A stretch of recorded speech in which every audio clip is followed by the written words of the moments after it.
नमस्कार, मैं हूँ राजेश हिंदुस्तानी। इस वक्त मैं मौजूद हूँ दिल्ली गाजीपुर बॉर्डर पर। आज प्रधानमंत्री मोदी जी चेन्नई दौरे पर हैं और वहाँ पर उन्होंने चेन्नई के जवाहरलाल नेहरू स्टेडियम में तमिलनाडु के किसानों की प्रशंसा की। उन्होंने कहा कि तमिलनाडु के किसानों ने इस बार रिकॉर्ड स्तर पर अन्न का उत्पादन किया है और जल स्रोतों पर उचित इस्तेमाल किया है। वहीं पिछले 2.25 महीने से बॉर्डर पर जो किसान बैठे हैं उनसे उनकी बातचीत नहीं हो पा रही है, लेकिन इस बार राज्यसभा और लोकसभा में भी बजट के संसद सत्र में काफ़ी हंगामा हुआ, जहां सरकार एक तरफ लगातार बिलों का फ़ायदा गिनवा रही थी, वहीं विपक्ष तीनों बिलों की मांग पर अड़ा हुआ था कि रद्द किया जाना चाहिए। ये तमाम मुद्दे वहीं उत्तर प्रदेश से लेके हरियाणा तक महापंचायतों का दौर चल रहा है। एक तरफ जहां कांग्रेस पूरा समर्थन कर रही है किसानों का, अब तो खुलकर के सामने समर्थन कर रही है। कल राहुल गांधी जी की राजस्थान के अंदर महापंचायत की गई, वहीं वेस्टर्न यूपी में लगातार प्रियंका गांधी महापंचायतें कर रहे हैं। ये तमाम मुद्दे हैं और मैं गाजीपुर बॉर्डर पर आज किसानों के बीच में मौजूद हूं और किसानों से ही जानूंगा कि अब 80 दिन बीत चुके हैं और किसान क्या सोचते हैं। 80 दिन से डटे हुए हैं। आज जो प्रधानमंत्री जी ने तमिलनाडु के किसानों की प्रशंसा की, लेकिन पिछले 80 दिन से जो बॉर्डर पर किसान यहाँ पर बैठे हुए हैं उनसे उनकी बातचीत क्यों नहीं हो पाई और यहाँ के किसानों की प्रशंसा क्यों नहीं कर रहे? बिल्कुल, अभी जो है आपने देखा होगा 2 साल पहले, आज से ठीक 2 साल पहले वही तमिलनाडु के किसान जंतर मंतर पर विरोध प्रदर्शन कर रहे थे, धरना प्रदर्शन कर रहे थे। वहाँ से आकर के जब वो धरना प्रदर्शन कर रहे थे, आंदोलन कर रहे थे, मुंह में चूहे दबा करके उन्होंने पेशाब किया था। ये लगातार हेडलाइनें बनी थी। जब वो अपनी जो है मांगों को लेकर के विरोध प्रदर्शन कर रहे थे तो वो भी खालिस्तानी, आज वो अपनी मांगों को लेकर के विरोध प्रदर्शन कर दें तो वो खालिस्तानी, देशद्रोही, गद्दार और नक्सली और माओवादी हो जाएंगे, क्योंकि ये किसान अपनी मांगों को लेकर के विरोध प्रदर्शन कर रहे हैं। तो इनका जो है बायकॉट किया जा रहा है, आंदोलन जीवी परजीवी कहा जा रहा है। उन किसानों की प्रशंसा की जा रही है। तमिलनाडु जाते हैं आप प्रशंसा करने किसानों की, वहां के किसानों की प्रशंसा करते हैं, लेकिन जो किसान आपके जो है कार्यालय से, आपके प्रधानमंत्री कार्यालय से 8, 10, 12, 15 किलोमीटर की दूरी पर तकरीबन जो है 80 दिन से लगातार बैठा है, 215 से अधिक किसानों की दर्दनाक मौत हुई है, शहादत हुई है, लेकिन आपने एक बार भी, इस सरकार ने, इस संवेदनहीन सरकार ने एक बार भी जो है एक आंख का आंसू नहीं निकला इनकी आंख से और इन्होंने एक बार बोला नहीं, शोक संवेदना व्यक्त नहीं की। तमिलनाडु जाकर के उनकी तारीफ करते हैं तमिलनाडु के किसानों की। वही किसान जब 2 साल पहले जंतर मंतर पर विरोध प्रदर्शन कर रहे थे, इस सरकार ने कितनी बार सुना था, कितने बार उनकी मांगों को माना था? बताए, तमिलनाडु के किसानों से बात की थी सरकार ने, वो लोग मूत्र तक पिया था उन्होंने, अपना मुंह से जो है चूहे दबाए थे। उन किसानों को आज ये जाकर के तारीफ कर रहे हैं उन किसानों की। तो लगातार इस सरकार जो इनके जो है इनसे अपनी मांग करेगा, इनकी जो है गलत नीतियों की आलोचना करेगा, उसको ये सर्टिफिकेट बांटेगी। प्रधानमंत्री जी ये कह रहे हैं कि आंदोलन चल रहा है, ये सबको पता है, लेकिन आंदोलन क्यों चल रहा है ये किसी को भी नहीं पता। हाँ, तो प्रधानमंत्री मोदी जी समझा देना कि आंदोलन क्यों चल रहा है। ये तो संपूर्ण देश को पता है कि आंदोलन क्यों चल रहा है। ये मोदी जी बताएं कि क्यों चल रहा है। मोदी जी क्यों नहीं समझा पा रहे हैं? अगर ये जो है कृषि कानून इतने फायदे का सौदा है, कृषि कानूनों से किसान माला माल हो जाएंगे, तो ये समझा दें। बिहार के अंदर आपने क्या किया सबको पता है। बिहार के अंदर आपने 2006 में नीतीश सरकार ने MSP PMC खत्म किया, सबको पता है। ये कृषि कानून में लगातार काले की बात कर रहे हैं, तो बता दूं FPTC जो है farmer produce and trade and commerce, उसमें साफ स्पष्ट लिखा है कि धीरे धीरे जो है जब प्राइवेट मंडियां जो स्थापित हो जाएंगी, उसके बाद ये PMC agriculture produce marketing committee धीरे धीरे खुद ब खुद बंद हो जाएगी। यही लगातार लिखा है, आप पढ़िए। FPTC जो एक्ट है उसमें साफ साफ लिखा है। इन्होंने यही किया बिहार के अंदर इन्होंने 2006 में जब ये PMC और MSP खत्म किया, उसके बाद वहाँ का 10 और 15 एकड़ का किसान हरियाणा पंजाब के 1 और 2 एकड़ के किसान के यहाँ मजदूरी करने जाता है। ये कह रहे हैं कि किसानों को समस्या क्या है? प्रधानमंत्री जी कह रहे हैं कि MSP थी, है और लागू रहेगी। बिल्कुल बिल्कुल, मैं बता दूं, प्रधानमंत्री मोदी जी प्रधानमंत्री थे, नहीं थे, हैं, आगे रहेंगे। ये लिख करके दिया कि प्रधानमंत्री रहेंगे, तो प्रधानमंत्री मोदी जी प्रधानमंत्री नहीं थे, लेकिन वर्तमान में हैं और आगे नहीं रहेंगे। ये जो भूतकाल, भविष्यकाल, वर्तमान काल आप जो लगातार बता रहे हैं, तो किसान भी तो यही कह रहे हैं कि लिख कर दे दीजिए। गलत कहाँ है, लिख कर दीजिए आप। तो ये MSP जो है, थी और रहेगी, ये आदम गौंडवी के सिर पर जो सटीक बैठती है कि कहा कि सरकारी फाइलों में गाँव का मौसम गुलाबी है, मगर ये आंकड़े झूठे और दावा किताबी है। इसी तरह से MSP है।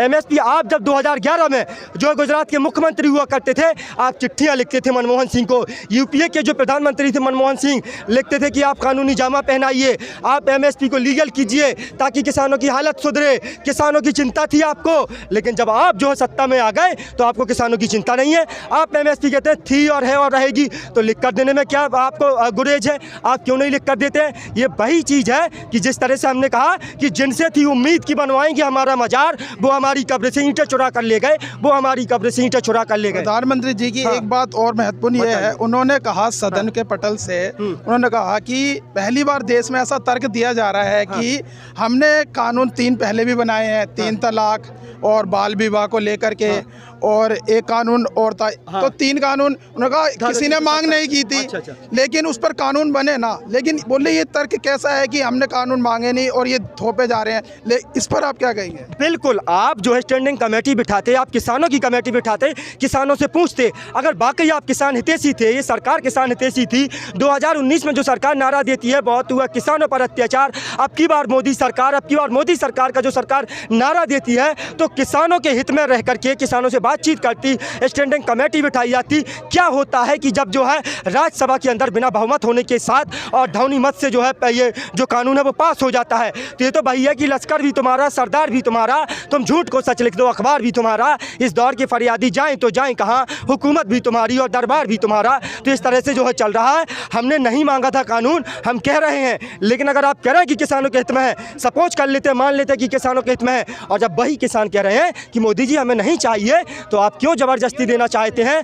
आप जो है इससे स्पष्ट हो जाता है, आपकी मंशा, आपकी नीयत स्पष्ट हो जाती है कि आप किसानों के बहाने आप अपने पूंजीपति मित्रों को फ़ायदा पहुंचाना चाहते हैं, आप उनको फ़ायदा पहुंचाने चाहते हैं। किसानों के कंधे पर बंदूक रख करके आप जो है अंबानी, अडानी और बाबा रामदेव को फायदा। ये बताइए 18 तारीख को जो आप लोगों के एक कार्यक्रम है, रेल रोको, उस पर आप क्या कहेंगे? 4 घंटे जो रेल रोकोगे उसके लेकर?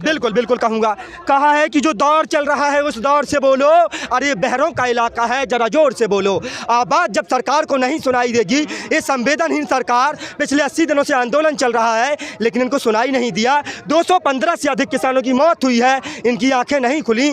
कुंभकर्णी नींद में सोई हुई सरकार को जगाने के लिए कुछ तो करना पड़ेगा। ऐसे कितने दिन तक बैठे रहेंगे? 80 दिनों से लगातार बैठे हैं, सरकार को कुछ दिखाई और सुनाई नहीं दे रहा है। तो उसके लिए हमने जो है चक्का जाम किया, कह रहे सफल नहीं हुआ। सफल कैसे होता? सफल इनका चक्का जाम होता था ना, क्योंकि सरकारी और गैर सरकारी संपत्तियों को नुकसान पहुंचाते थे, रेलों को क्षति पहुंचाते थे, बसों को क्षति पहुंचाते थे, आगजनी करते थे, तो इनका सफल होता था। हमारा शांतिपूर्ण चक्का जाम को करें सफल हो गया, वो सफल नहीं हुआ। तो किसान ही एक ऐसी कौम है जो पूरी दुनिया में जिन्होंने इतिहास रच दिया और इतना शांतिपूर्ण चक्का जाम करके बताया। और अभी रेल रोको जो आंदोलन होगा, हमारा रेल रोको जो अभियान होगा, वो भी सफल होगा और वो भी पूरी तरह से शांतिपूर्ण होगा, क्योंकि हम गांधी के बताए रास्ते पर चलने वाले लोग हैं, हम अहिंसक तरीके से आंदोलन को चलाने वाले लोग हैं, हम हिंसक लोग नहीं हैं। हम जो है सत्यवादी और मतलब अहिंसा पे चलने वाले लोग हैं, वो भी सफल होगा। और कहा रणनीति जो है बदलाव करना बहुत ज़रूरी है। रणनीति में जो जैसे सुनेगा, भगत सिंह कहा करते थे कि जो है बम के धमाकों की भी ज़रूरत होती है, तो जो है क्रांतिकारी भगत सिंह ने हमेशा कहा था जो बहरों का इलाका उसको सुनाने के लिए जो दौर चल रहा है उस दौर से बोलने की बहुत ज़रूरत है। और जो आगे होगा, लेकिन हम हिंसा नहीं करेंगे, ये लगातार कह रहे हैं, हिंसा ना की है ना करेंगे और ना करते। आम जो लोग हैं उनको आवाजाही में बड़ी समस्या हो रही है। बिल्कुल, शासन प्रशासन की तरफ से रास्ते बंद किए गए हैं, किसानों की तरफ से कोई रास्ता बंद नहीं किया गया। इन्होंने जो है कटीले तार, नुकीले कीले और जो है रैपिड एक्शन फोर्स के जवान, पैरामिलिट्री फोर्सेस के जवान, और उसके बाद आप देख रहे हैं 3-3 राज्यों की पुलिस ड्रोन से लगातार निगरानी रखी जा रही है। जिस तरह से सुलूक किया जा रहा है यहाँ के किसानों के साथ, मैं कह देना चाहता हूँ शासन प्रशासन से, ये किसान नहीं चाहते स्थानीय निवासियों को कोई भी किसी भी तरह की दिक्कत का सामना करना पड़े, लेकिन इन्होंने बंद किया है। अगर इन्होंने इतनी सुरक्षा व्यवस्था, चाक चौबंद व्यवस्था अंतर्राष्ट्रीय सीमाओं पर की होती तो कहीं जो है डोकलाम के अंदर चाइना ना घुसता, पुलवामा अटैक ना हो पाता, 44 सीआरपीएफ के जवान शहीद ना हो पाते, गलवान घाटी के अंदर घुस करके चाइना हमारे सैनिकों को शहीद ना कर पाता, और जो अरुणाचल प्रदेश के 15 किलोमीटर अंदर घुस करके गाँव ना बसा पाता। ये कोबरा बायर अमूमन जो है अंतर्राष्ट्रीय सीमाओं पर लगाई जाती है। इस कोबरा वायर को सुप्रीम कोर्ट के सख्त आदेश हैं। हम किसान आवारा जानवरों से अपनी फसल को बचाने के लिए इस कोबरा वायर को नहीं लगा सकते हैं। ये सुप्रीम कोर्ट का आदेश है, लेकिन फिर भी ये जो सरकार है किसानों को रोकने के लिए वायर लगाई है। किसी ने कहा है कि जाओ जाकर ये संदेशा दे दो कोई अंबानी के यारों से, अरे अपना हक हम छीन कर लेंगे दिल्ली के दरबारों से, अपना हक हम छीन कर लेंगे दिल्ली के दरबारों से। ये किसान अब नहीं रुकेंगे पानी की बौछारों से, ये किसान अब नहीं रुकेंगे पानी की बौछारों से। गेहूं चावल दाल बाजरा पीली पीली सरसों से, अरे अपना तो गहरा नाता है जाने कितने बरसों से, और सूखे से भी लड़ते हैं और बारिश से भी लड़ते हैं। हम किसान तो सरकारों की साजिश से भी लड़ते हैं, और ये पाँव नहीं ठहरेंगे अब तेरे नुकीले तारों से। ये किसान अब नहीं रुकेंगे पानी की बौछारों से। हम धरती का सीना चीरे अन्न की पैदावार करें, और सदन में बैठे जालिम हम पर अत्याचार करें। हम जब तुझसे दुखड़ा रोते हैं फूटी तकदीरों का, तू रौब दिखाता है बंदूकों का जंजीरों का। यही सदाएं गूंज रही हैं गलियों से चौबारों से। ये किसान अब नहीं रुकेंगे पानी की बौछारों से। हम बंजर पर पैर जमा कर हरियाली ले आते हैं, और खुद की किस्मत से लड़ते हैं खुशहाली ले आते हैं। और जो खुद को पूंजीपतियों का खुला हितैषी कहते हैं, हम ऐसे हर जालिम हुक्मरान की ऐसी तैसी कहते हैं। और जाओ धरती पुत्रों का ये संदेशा शहंशाह से कह देना, और मोदी से भी कह देना, और अमित शाह से कह देना, सरकारें हमसे होती हैं ना कि हम सरकारों से। ये किसान अब नहीं रुकेंगे पानी की बौछारों से। ये किसान अब नहीं रुकेंगे पानी की। यहाँ पे काफ़ी नौजवान हैं और जो काफ़ी शिक्षित लग रहे हैं, उनकी बातों से पता लग रहा है। और भी कुछ किसान हैं यहाँ पे, उनसे बात करेंगे। क्या नाम अंकल जी आपका? मेरा नाम गुरदीप सिंह है। कहाँ से आए हैं आप? हम बिजनौर से आए हैं। कितने दिन हो गए? हमें कल आए हैं हम तो।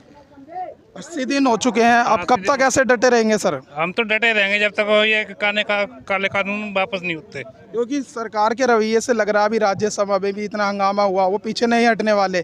तो आप लोगों को तो आप घर चले जाना चाहिए। नहीं, घर नहीं जाएंगे जब तक काले कानून वापस नहीं हुए। घर नहीं जाएंगे, मर जाएंगे यहीं, गला कट जाए लेकिन घर नहीं जाएंगे।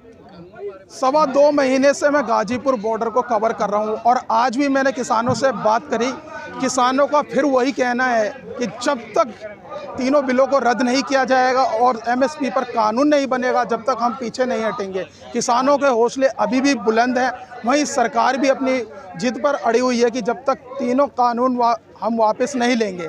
एक तरफ सरकार और किसान के बीच में अभी भी गतिरोध जारी है। इस वीडियो में बस इतना ही। बाकी खबर देखने के लिए देखते रहिए सत्य की खोज। नमस्कार।